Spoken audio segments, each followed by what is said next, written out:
Let me ask you a question about NATO. What is the purpose of NATO? Both the said purpose and kind of what that transformed into, so people can understand. Because you said Jeremy Corbyn wanted Britain to leave NATO. Yeah. So NATO's original purpose was as an alliance of states to defend against Soviet aggression. That was the idea. It could, from a Soviet standpoint, be viewed as an alliance of states to thwart Soviet aims and to threaten the Soviet Union so that the Soviet Union would not pursue the expansion of communism into other countries in Europe. Since the collapse of the Soviet Union, there are more questions about what NATO is for.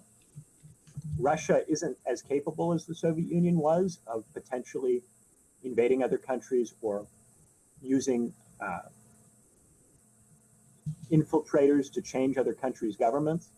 The Soviet Union in the immediate post-war period did try to help communist movements in Western European countries to a degree, mostly unsuccessfully.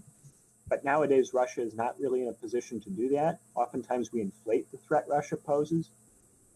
Their GDP is smaller than Britain's. They have military forces that are very out of date and not nearly as effective as the Soviet army.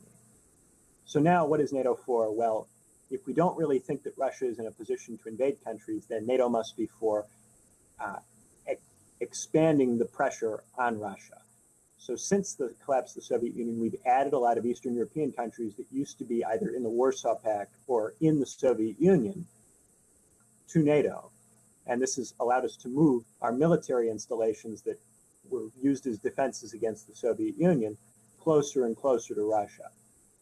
So Russia interprets this as us treating them as if they are still an enemy.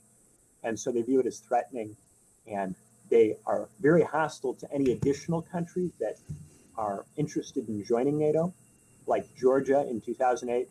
Georgia has been very interested in joining NATO, and for that reason, the Russians engaged in a conflict with Georgia in 2008. And more recently in Ukraine, the Ukrainian government began to cozy up with the European Union and with NATO, and the Russians do not want any more countries to go into NATO because they don't want NATO troops moving any closer to the border with Russia. Now, it's strange that, in the U.S. media, and again, I'll refer to them as the mass propaganda machine, they make it seem as though Russia is always the aggressor in our conflicts. They make it seem like Russia is pushing the bounds of containment. Even the idea of the policy of containment on Russia in itself is an aggressive stance. Yeah.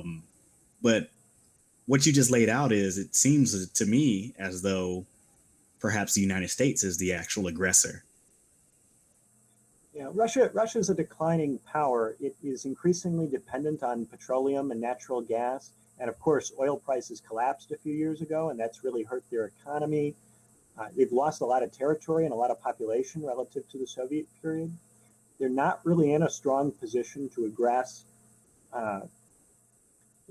We look at Ukraine, and Ukraine has been portrayed as this picture of Russian aggression. But until very recently, Ukraine was a strong ally of Russia. And it was because Russia was getting weaker that Ukraine became interested in leaving the Russian alliance and going over to the West. I think we very often inflate the level of threat that Russia poses. Of course, because Russia is a nuclear power, we can't invade Russia or depose its government very efficiently or effectively, even if we wanted to do that. But Russia is also not in a position to really go after us, because not only does the West have a large nuclear arsenal of its own, but the West has much, much stronger economy and much, much larger military outlays than Russia. If you add all of NATO together and you added Russia and NATO's military expenditure together, Russia would be about 5% of the total. It's not even close to parity. That is, I'm sure I keep on saying that's interesting, or I'm shocked, but I'm not shocked. These are all things I fervently believe, and I've already kind of read. Really, I'm for our audience, just trying to basically navigate that, and just try to break that down for everybody who's watching the show, so we can understand that for the most part, everything that we hear on the media about foreign relations and things of that nature is all BS. most of it is BS, and you're going to have to really dig deep before you can find more accurate narratives on what's really going on in the world, especially in regards to the U.S. and its actions. And I think during the show, I would ask 4 questions. When was the last time the United States stood in the way of peace? When was the last time the United States stopped a peace agreement or a peace accord in some way, shape, or form? According to the United States, according to, the West-oriented media, the United States has never stood in the way of peace. But if you go outside of the United States, outside of the Western-aligned media, the United States is the number one propagator of violence and things of that nature around the world.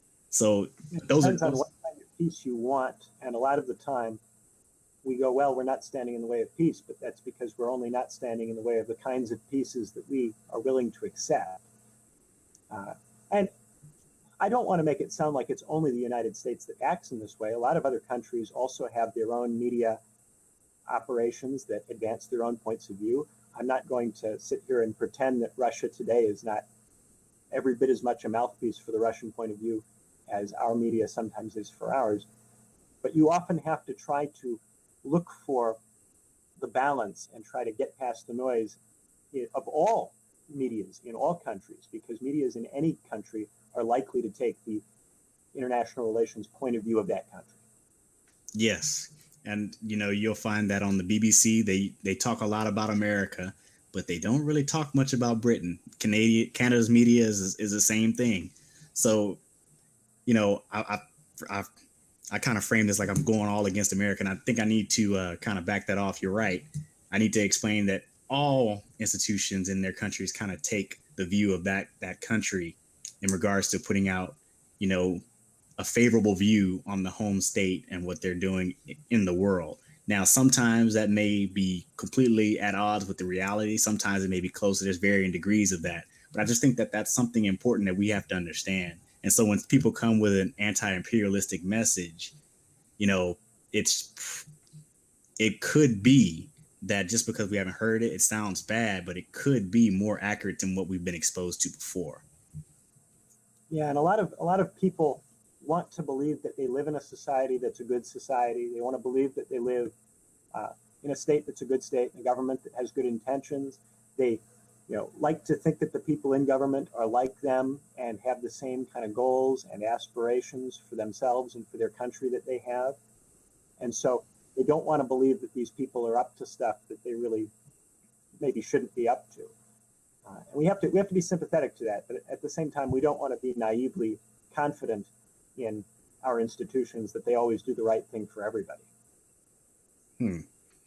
Now, this is interesting because I asked you about NATO because I remember a long time ago someone stated that the official mission of NATO became to control the global energy system, pipelines, and basically what that amounted to was almost like a coalition to kind of dominate the world per se.